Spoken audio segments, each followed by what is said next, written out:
நேற்று போயிட்டு பிரதமரை வந்து சிஎம் விஜய் பார்த்து வந்திருக்காரு. அடுத்து நிதியமைச்சரை பார்த்திருக்காரு, அமித்ஷாவை பார்க்கல. ஸோ போயிட்டு அவர் ஒரு 4 கோரிக்கைகள் வச்சிருக்காரு. அமித்ஷா ஏன் பார்க்கலன்னு அவங்களுக்கு தெரியல. ஓகேவா? ஸோ இப்படி இருக்க சொல்ல அவங்க தங்களை நிறுத்துறதுக்கே பெரும் பாடுபட்டு இருக்காங்க.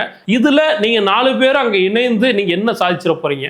மக்கள் உங்களை நம்பி தான் ஓட்டு போட்டிருக்காங்க. அந்த இரட்டை இலட்சணத்துக்கு ஓட்டு போட்டுருக்காங்க. அப்ப நீங்க வெளியே வந்துட்டீங்க அப்படின்னா மறுபடியும் உங்களால அந்த தொகுதியில நிக்க முடியுமா? நின்னா நீங்க டெபாசிட் வாங்குவீங்களா? அதுதான் இங்க பெரிய கொஸ்டின் உங்களுக்கு இருக்குது. அப்போ உங்களுக்கு என்ன, நம்ம போய் ஆரம்பத்துல இருந்து 5 வருஷம் நம்ம எதிர்க்கட்சியா இருந்தோம், சோ எதுவுமே சம்பாதிக்க முடியல. அடுத்து இந்த 5 வருஷம் இப்படியே கண்டினியூ பண்ணதுன்னா மக்களுக்கு நீ செய்யணும் நீங்க ஆசைப்படவே இல்லை. நீங்க மந்திரி சபையில இடம் பெறணும், நீங்க சம்பாதிக்கணும், நீங்க வந்து பாத்தீங்கன்னா வாரிய தலைவர் வாங்கணும். சோ இந்த மாதிரி தான் உங்களோட மனநிலை இருக்கு. மக்களுக்காண்டி நீங்க யாருமே கிடையாது. ஓகேவா? சோ இப்படிதான் உங்களுடைய மனநிலைமை இருக்கு. மக்கள் இதுதான் சொல்றாங்க.